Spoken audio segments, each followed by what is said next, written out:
Hello everyone, welcome to Harsha की class. तो इस क्लास में हम देखेंगे क्रॉप प्रोडक्शन एंड मैनेजमेंट, जो कि क्लास 8th साइंस का चैप्टर नंबर 1 है। और ये जो वीडियो है इस चैप्टर की पार्ट 2 है। ऑलरेडी पार्ट 1 जो है वो इसका अपलोडेड है मेरे चैनल पे। लिंक जो है वो डिस्क्रिप्शन बॉक्स में मैंने पिन कर दी है, आप प्लीज़ उस वीडियो को ज़रूर देखें और उसके कॉन्टिन्यूएशन में फिर इस सेकेंड पार्ट को देखें, तो ये चैप्टर आपको अच्छे से समझ आएगा। ओके, तो पार्ट 1 में हमने क्या क्या डिस्कस किया था। हमने देखा था कि क्रॉप किसे कहते हैं, एग्रीकल्चर क्या होता है, खेती किसे कहते हैं और फसल को किस तरीके से प्रोड्यूस किया जाता है, कौन कौन से स्टेप्स जो है वो फार्मर्स लेते हैं। तो कुछ 7 स्टेप्स यहाँ पे मेंशन है। Preparation of soil, sowing, adding manure and fertilisers. ठीक है, ये 3 स्टेप्स हमने पार्ट 1 में ऑलरेडी डिस्कस किए हुए हैं। अब इस क्लास को हम शुरू करेंगे from the step of irrigation, सिंचाई। Irrigation, all living beings need water to live. Water की रिक्वायरमेंट सभी लिविंग ऑर्गेनिजम्स को होती है। हम ये जानते हैं कि वाटर कितना इम्पॉर्टेंट है हमारे सर्वाइवल के लिए। तो जब लिविंग बीइंग्स की बात हो रही है तो उसमें प्लांट्स भी इंक्लूडेड हैं। ठीक है, सिर्फ एनिमल्स और ह्यूमंस ही नहीं है, उसमें प्लांट्स भी आ जाते हैं, because plants are also living organisms. और प्लांट्स की जो ग्रोथ है वो भी वाटर पे डिपेंड करती है। अगर ड्राई कंडीशन है, आपने बीज को बोया बट उसको वाटर नहीं किया, जहाँ पे आपने बीज लगाया वहाँ पे सिंचाई नहीं की है, तो फिर वो बीज जर्मिनेट ही नहीं होगा। और अगर किसी तरीके से कुछ वाटर की हेल्प से या नेचर ने अगर प्रोवाइड कर भी दिया और अगर वो सीड जर्मिनेट भी हो गया, फिर भी अगर प्रॉपर चैनल से सिंचाई नहीं की जाती है तो प्लांट्स की जो ग्रोथ है वो डिस्टर्ब हो जाती है, अच्छी फसल तैयार नहीं हो पाती है। तो यही यहाँ पे मेंशन है, water is important for proper growth and development of all the living organisms. Water is absorb by the plant roots.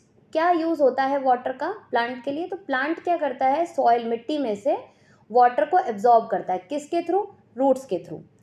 along with water minerals and fertilizers are also absorbed। तो मिट्टी में ही कुछ तत्व होते हैं, मिनरल्स होते हैं, ठीक है, न्यूट्रिएंट्स जिनकी ज़रूरत होती है प्लांट को। तो वो न्यूट्रिएंट्स, वो मिनरल्स भी कैसे खींच पाता है प्लांट? वाटर के थ्रू खींच पाता है। वाटर के साथ साथ मिनरल्स भी एब्जॉर्ब हो जाते हैं रूट्स के थ्रू प्लांट में। ठीक है, साथ साथ में जो फर्टिलाइज़र इस्तेमाल किए जाते हैं, जो खाद डाली जाती है, खाद में भी क्या होता है? मिनरल्स होते हैं, न्यूट्रिएंट्स होते हैं। ठीक है, तो वो खाद में जो न्यूट्रिएंट्स होते हैं वो भी एब्जॉर्ब किए जाते हैं along with water.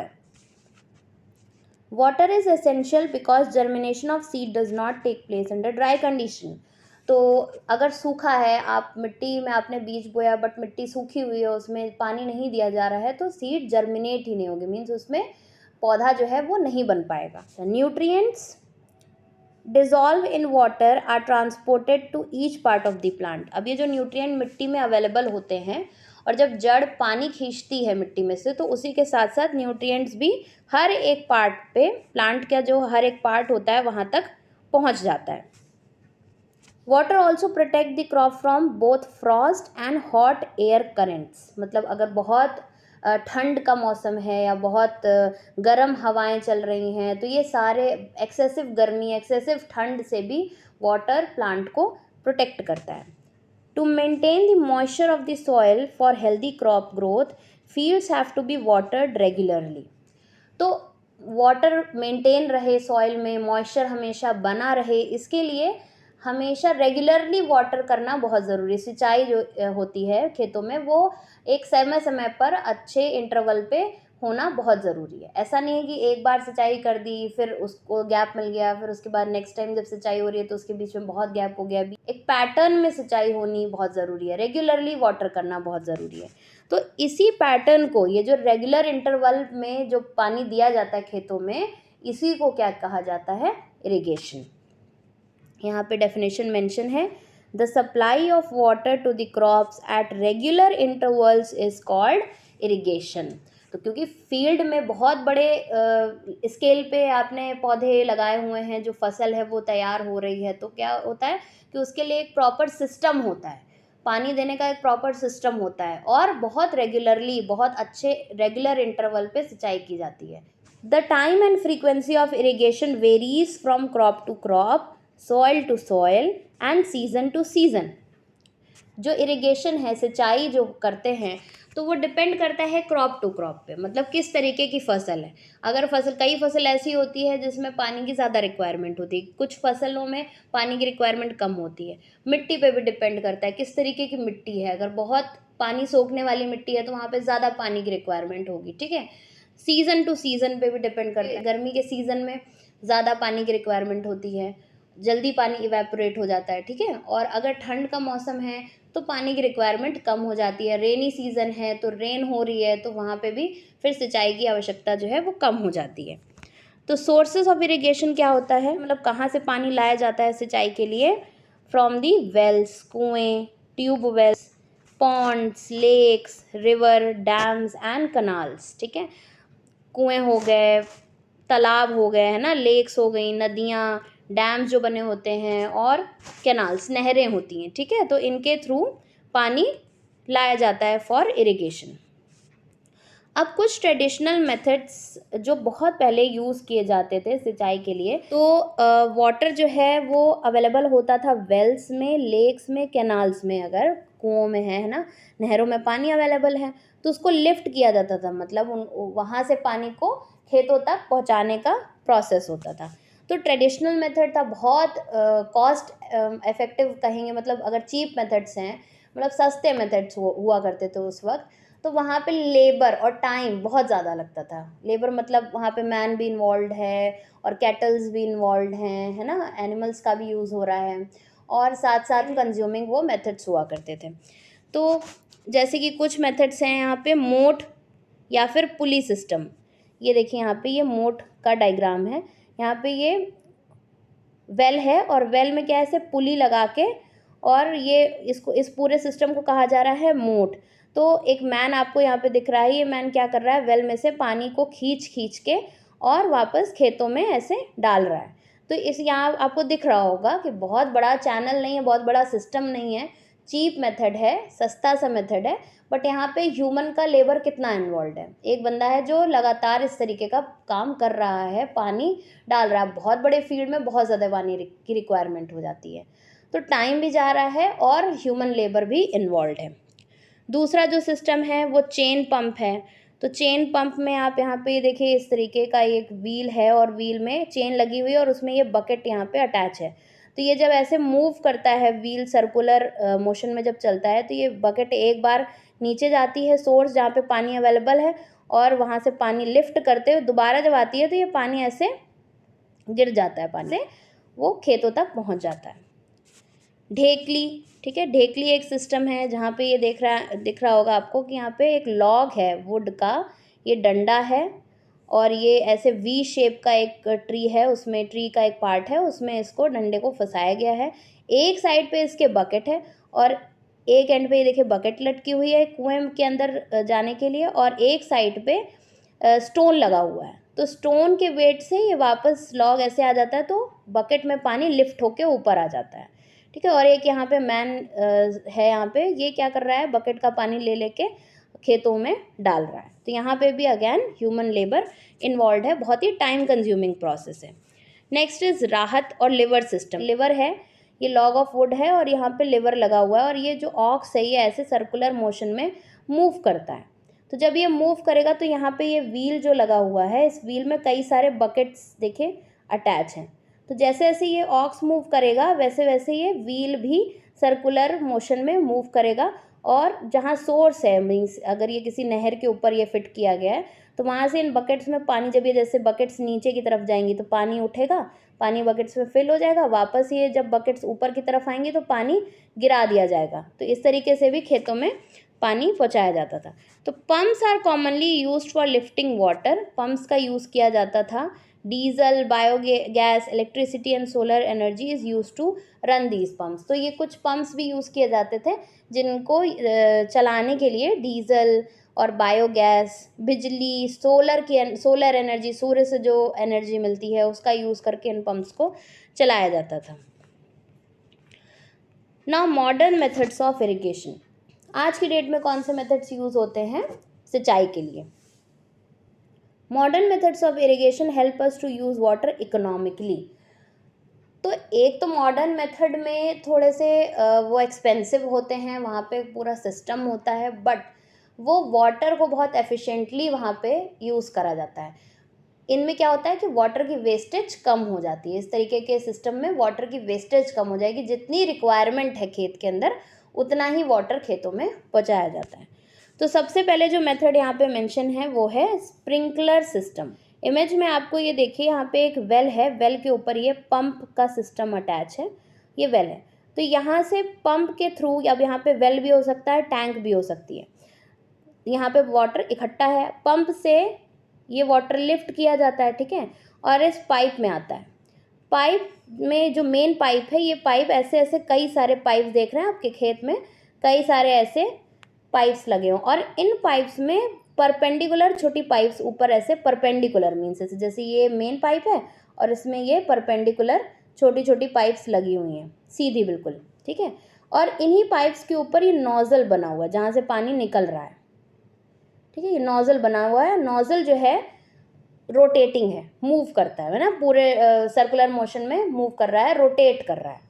तो जब ये रोटेट करता है और बहुत हैवी प्रेशर से, हाई प्रेशर से ये पानी इन पाइप्स के अंदर आता है और ये नोजल के थ्रू स्प्रिंकल होने लगता है, मीन्स यहाँ से ऐसे ऐसे फवारे की तरह निकलने लगता है। अब और ये जो नोजल हैं ये मूव करते हैं, तो मतलब कभी इस तरफ फवारा जा रहा है, कभी इस तरफ जा रहा है, मतलब सर्कुलर मोशन में पूरा एरिया कवर होता है। ऐसे कई सारे देख रहे हैं आप, छोटे छोटे पाइप्स हैं, तो पूरा खेत इस तरीके से सींचा जाता है। This system is more useful, this sprinkler system is more useful on the uneven land where sufficient water is not available. जहाँ पे पानी बहुत ज़्यादा अवेलेबल नहीं है तो वहाँ पे स्प्रिंकलर सिस्टम का यूज़ किया जाता है। The perpendicular pipes having rotating nozzles on the top are joint to the main pipeline at regular intervals. क्या होता है कि रेगुलर इंटरवल पे ये जो रोटेटिंग नोजल्स हैं इनमें से पानी समय समय पर फवारे की तरह खेतों में छोड़ा जाता है, और इस तरीके से ऊपर जैसे बारिश होती है इस तरीके का कुछ दिखता है ये, और ऊपर से सभी प्लांट्स में पानी पड़ता रहता है। Sprinkler is very useful for lawns, coffee plantation and several other crops. Okay, now the next modern system of irrigation is drip system. ठीक है, एक देख लिया हम लोगों ने स्प्रिंकलर सिस्टम, दूसरा क्या है ड्रिप सिस्टम। तो ड्रिप सिस्टम का इमेज देखिए, ये यहाँ पे भी वही सेम सिस्टम है, एक वेल है या फिर टैंक हो सकता है इस जगह पे, और इस पर ये पंप अटैच है। तो पंप के थ्रू वाटर खींचा जाता है और ये मेन पाइप में आता है। अब मेन पाइप जो है कई ऐसे सेवरल पाइप से अटैच होता है, खेतों में ये पूरी पाइप बिछी हुई है, ठीक है, इस तरीके से पाइप बिछी हुई हैं। स्प्रिंकलर सिस्टम में क्या था कि इसमें ऊपर ऐसे परपेंडिकुलर पाइप्स खड़ी थी और उनसे पानी निकलता था। अभी क्या है, इन पाइप्स में यहाँ पे ही नोजल होता है, मीन्स इन पाइप में ही सीधा रूट में पानी जाता है, जहाँ पे रूट है प्लांट का वहाँ पे ही पानी जाता है।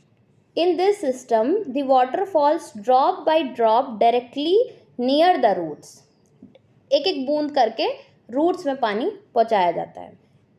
It is the best technique for watering fruit plants, gardens and trees. तो जितने भी ये फलों के प्लांट्स होते हैं और जो गार्डन्स है, बगीचे हैं ना फलों के, तो उनमें ये सिस्टम बहुत यूज़ किया जाता है। इसमें वाटर की वेस्टेज बिल्कुल भी नहीं होती है, जितनी रिक्वायरमेंट है सीधा रूट में पानी पहुंच रहा है, वाटर की वेस्टेज बिल्कुल भी नहीं है।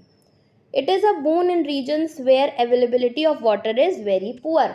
तो जहाँ पे वाटर की अवेलेबिलिटी बिल्कुल ही ख़राब है, बिल्कुल अच्छी नहीं है, वहाँ पे पानी ज़्यादा नहीं है, तो वहाँ पे ये सिस्टम एक वरदान की तरह है। तो हम लोगों ने अभी ये स्टेप देख लिया कंप्लीटली, इरिगेशन सिंचाई क्या होता है, और इसके दो मेथड्स देखे, एक तो ट्रेडिशनल मेथड और दूसरा मॉडर्न मेथड। ठीक है, मॉडर्न मेथड में sprinkler system and drip system. Now the next step of the agricultural practices, जो एग्रीकल्चर प्रैक्टिस हम लोग देख रहे हैं 7 स्टेप्स की, उसमें जो नेक्स्ट स्टेप है वो है प्रोटेक्शन फ्रॉम वीड्स। सबसे पहले देखते हैं वीड्स क्या होते हैं। Weeds are the undesirable plants, unwanted plants. कुछ ऐसे भी प्लांट्स होते हैं जो खेतों में उग जाते हैं, जो एक्चुअल फसल है हमारी जो हमने उगाई है खेत में, उसके साथ साथ कुछ अनवांटेड प्लांट्स भी उग जाते हैं, और इन प्लांट्स को क्या क्या कहा जाता है, वीड्स कहा जाता है। Boojho and Paheli went to a nearby wheat field and saw there were some other plants in the field growing along with wheat plants. तो wheat plants के साथ गेहूं की फसल जो है उसके साथ साथ बूझो और बहेली ने देखा कि कुछ और भी प्लांट्स उगे हुए हैं। तो ये क्या है? In a field many other undesirable plants may grow naturally along with the crop. जो हमारा क्रॉप है, जो फसल है, उसके साथ अपने आप ही कुछ प्लांट्स उग जाते हैं। These undesirable plants are called weeds. इन्हीं अनडिजायरेबल प्लांट्स को कहा जाता है weeds. हिंदी में इसे खरपतवार भी कहते हैं।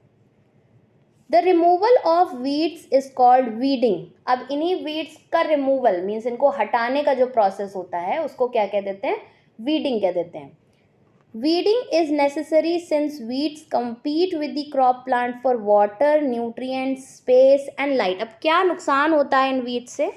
जैसे आपकी एक्चुअल फसल है तो उसको आप वाटर दे रहे हो, है ना, सनलाइट मिल रही है उसको, न्यूट्रिएंट्स मिल रहे हैं मिट्टी में से, ये सारे आपके एक्चुअल फसल के लिए। अब साथ साथ में बहुत सारे अनवांटेड प्लांट्स भी इकट्ठे हो गए हैं। अब उन अनवांटेड प्लांट्स ने भी वाटर एब्जॉर्ब करना शुरू कर दिया मिट्टी में से। जो आप न्यूट्रिएंट्स डाल रहे हैं, खाद डाल रहे हैं, वो न्यूट्रिएंट्स एब्जॉर्ब करना शुरू कर दिया मिट्टी से, सनलाइट लेना शुरू कर दिया। तो अब जो आपकी एक्चुअल फसल है उसकी ग्रोथ कहीं ना कहीं अफेक्ट हो रही है। वो उसको सही मात्रा में न्यूट्रिएंट्स नहीं मिल पाते हैं और कहीं ना कहीं सनलाइट उसको ठीक तरीके से नहीं मिल पा रही है, वाटर सही तरीके से नहीं मिल पा रहा है। तो इन वीड्स से क्या होता है, जो हमारी एक्चुअल फसल है उसकी जो ग्रोथ है वो हैम्पर हो जाती है। कुछ ऐसे भी होते हैं जो कि बहुत पॉइजनस होते हैं और ये अगर किसी तरीके से एक्चुअल फसल के साथ तैयार हो जाएं और कट जाएं और फिर ये यूज़ में भी आने लगें तो ये पॉइजनस भी होते हैं और इनसे काफ़ी नुकसान हो सकता है। तो बहुत ही अर्ली स्टेज पे जब ये वीड्स उगना शुरू होते हैं, जब इनके फ्रूट सीड्स होने से पहले ही इन वीड्स को फार्मर कई ऐसे मेथड्स हैं उनका यूज़ करके इनको हटा देते हैं। Farmers adopt many ways to remove weeds and control their growth. तो फार्मर्स कई मेथड्स यूज़ करते हैं कि ये वीड्स पे अगर हो गए हों तो इनको हटा दिया जाए और अगर नहीं हुए हैं तो इनको कैसे कंट्रोल करा जाए कि ये उगे ही ना।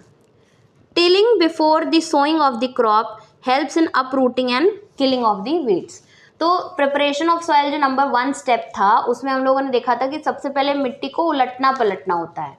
तो उसमें उस प्रोसेस के समय कई सारे वीड्स, उनकी जो जड़ें हैं वो हट जाती हैं, वो अगर हैं भी मिट्टी में अवेलेबल, तो जब मिट्टी को उल्टा पलटा जाएगा तो वो जो जड़ें हैं वो हट जाएंगी, मतलब उखड़ जाएंगी, वहाँ से अपनी जगह से उखड़ जाएंगी और ऊपर की तरफ आ जाएंगी और फिर उनका कनेक्शन नहीं होगा मिट्टी से तो वो ग्रो नहीं कर पाएंगे। तो टिलिंग का जो प्रोसेस है, प्लोइंग का जो प्रोसेस है, बीज बोने के से पहले जो प्रोसेस इन्वॉल्व होता है, तो उस प्रोसेस के समय कई सारे वीड्स जो है वो हटा दिए जाते हैं। The best time for the removal of weeds is before they produce flowers and seeds. Flowers and seeds के प्रोड्यूस होने से पहले ही वीड्स को हटा देना ज़्यादा सही होता है, क्योंकि अगर उनके सीड्स तैयार हो गए तो वो सीड्स खेत में कई जगह फैल जाएंगे और उसके बाद उनकी जो ग्रोथ है वीड्स की वो बढ़ जाएगी। The manual removal includes physical removal of weeds. हाथ से भी इनको उखाड़ दिया जाता है वीड्स को। अप्रूट मतलब इनकी जड़ों को उखाड़ देना, ठीक है। ग्राउंड से बिल्कुल क्लोजली ग्राउंड से इनको काट दिया जाए, जड़ों सहित इनको निकाल दिया जाए बाहर मिट्टी से टाइम टू टाइम। ये मैनुअल तरीका होता है वीड्स को हटाने का। खुरपी की हेल्प से, जो एक टूल देखा होगा आपने गार्डन्स में भी, खुरपी जिससे मिट्टी को खोदा जाता है। सीड ड्रिल जिसके थ्रू सीड्स को बोया जाता है मिट्टी में, सीड ड्रिल के थ्रू भी वीड्स को अपरूट किया जाता है। Weeds are also controlled by using certain chemicals called weedicides. Weedicides कुछ केमिकल्स हैं जिनका यूज़ करके वीड्स का कंट्रोल भी किया जाता है कि वो उगे ही ना। कुछ weedicides जो बहुत पॉपुलर weedicide है वो है 2,4-D. These are sprayed in the fields to kill the weeds. ये जो weedicides हैं मीन्स ये कुछ केमिकल्स होते हैं, इनको समय समय पर खेतों में इनका छिड़काव किया जाता है। They do not damage the crop. So इनसे क्रॉप को कोई डैमेजिंग नहीं होती है, बट जो वीड्स हैं वो मर जाते हैं। तो स्प्रेयर की हेल्प से, एक स्प्रेयर मीन्स ऐसे बॉटल इक्विपमेंट होता है, इसकी हेल्प से वीडीसाइड्स को, इस केमिकल को फार्मर्स क्या करते हैं, ऐसे स्प्रे कर देते हैं खेतों में, ठीक है। तो जो वीड्स या अनवांटेड प्लांट्स हैं वो मर जाते हैं। और प्रिकॉशन ये लेते हैं फार्मर्स, क्योंकि ये केमिकल्स ही हैं, तो इनको स्प्रे करते समय फार्मर्स को अपने नोज़ और हैंड्स वगैरह ये कवर करने चाहिए वाइल स्प्रेइंग दी वीडीसाइड्स। और अब बात करते हैं हम हार्वेस्टिंग की। हार्वेस्टिंग का मतलब होता है कि सारे प्रोसेसेस के बाद जब एक फसल तैयार हो जाती है पक करके, तो उसकी कटाई कैसे की जाती है। अब फसल तैयार हो गई, ठीक है, ग्रेन्स तैयार हो गए, फ्रूट्स तैयार हो गए, जो जिस भी चीज़ की फसल है वो खेतों में पक करके तैयार हो गई है। अब उसकी कटाई भी बहुत ज़रूरी है, तो कटाई के लिए भी कुछ टूल्स इम्प्लीमेंट्स यूज़ किए जाते हैं। Harvesting of a crop is an important task, ठीक है। कटाई जैसे बाकी स्टेप्स बहुत इंपॉर्टेंट है, वैसे ही हार्वेस्टिंग भी बहुत इंपॉर्टेंट है। The cutting of the crop after it is mature is called harvesting. Mature means जब एक फसल मेच्योर हो जाती है, पक कर तैयार हो जाती है, तो उसके बाद जब क्रॉप्स को काटा जाता है तो उसको कहा जाता है harvesting. In harvesting crops are pulled out और cut close to the ground. तो ग्राउंड से मीन्स मिट्टी से बहुत क्लोजली, मिट्टी से इन क्रॉप को काटा जाता है। It usually takes 3 to 4 months for a single crop to mature. तो एक फसल है उसको तैयार होने में 3 से 4 महीनों का वक्त लग जाता है। Harvesting in our country is either done manually by a sickle, ये सिकल है, ठीक है, सिकल एक टूल है, इसकी हेल्प से क्रॉप को काटा जाता है, और by a machine called harvester, ठीक है, ये हार्वेस्टर है, इसकी हेल्प से भी फसल को काटा जाता है। अच्छा, जब फसल तैयार होती है, ये जो हार्वेस्टेड क्रॉप होता है, सपोज कोई ग्रेन है, वीट है, तो वीट जो दाना है, दाने के ऊपर एक आउटर कवरिंग भी होती है, ठीक है, छिलका बोल सकते हैं आप उसे। उस छिलके से सेपरेट भी करा जाता है। जब फसल की कटाई होती है तो साथ साथ में छिलके से सेपरेट भी किया जाता है ग्रेन को। पूरा जो व्हीकल है इसको क्या कहा जाता है, कंबाइन कहा जाता है। कंबाइन में क्या होता है, हार्वेस्टर और थ्रेशर। थ्रेशर वो इंस्ट्रूमेंट होता है जिसके थ्रू आप जो आउटर कवरिंग है ग्रेन के ऊपर, भूसा है, उसको अलग कर देते हैं, और जो एक्चुअल दाना है, जो ग्रेन है, उसको अलग कर देते हैं। इस प्रोसेस को कहते हैं थ्रेशिंग। चाफ मीन्स भूसा, the outer covering of the grain, वो हटा दिया जाता है, तो दाना एक तरफ हो जाता है और चाफ एक तरफ हो जाता है। तो इस प्रोसेस को कहते हैं थ्रेशिंग। तो आजकल क्या होता है, हार्वेस्टर के साथ साथ थ्रेशर भी एक ही टूल के अंदर आता है। एक पूरा एक ये मशीन होती है जिसमें हार्वेस्टर भी है और थ्रेशर भी है। तो कटाई भी साथ साथ में हो रही है और थ्रेशिंग भी साथ साथ में हो रही है, ठीक है।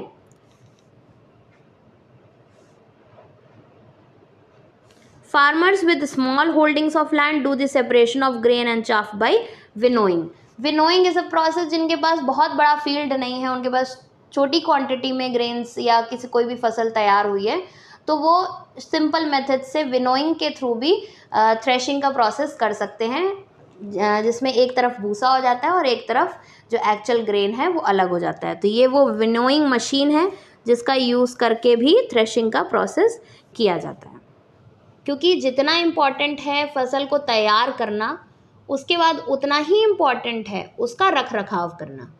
अगर सही तरीके से रख रखाव नहीं होता है तो जो फसल जो इतनी मेहनत करके तैयार की गई है वो ख़राब हो जाती है। Storage of produce is an important task.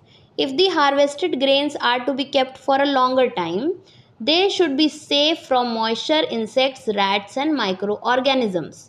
तो अगर ये जो फसल है इसको डिस्ट्रीब्यूशन इसका किया जाता है, मार्केट्स तक पहुंचाया जाता है, तो इस सब प्रोसेस में थोड़ा समय लग जाता है।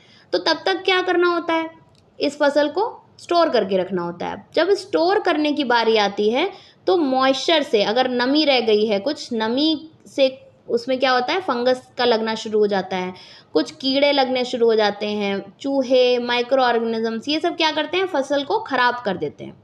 तो जो हार्वेस्टेड ग्रेन्स होते हैं उनका सबसे पहले तो मॉइस्चर रिमूव किया जाता है, क्योंकि एकदम ताज़ी फसल जो तैयार होती है उसमें कहीं ना कहीं नमी होती है।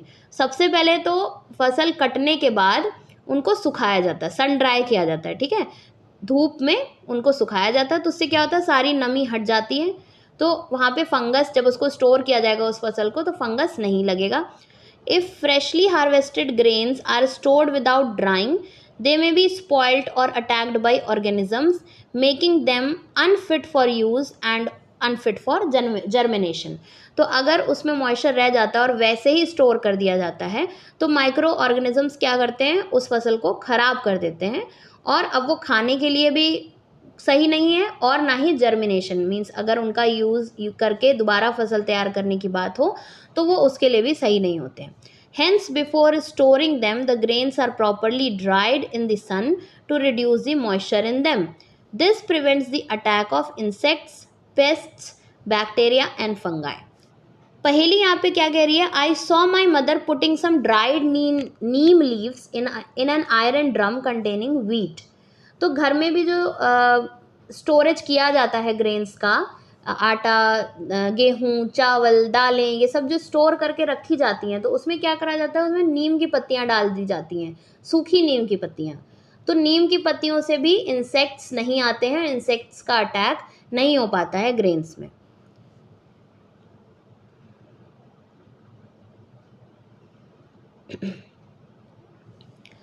Farmers store grains in jute bags और मेटालिक बिन्स.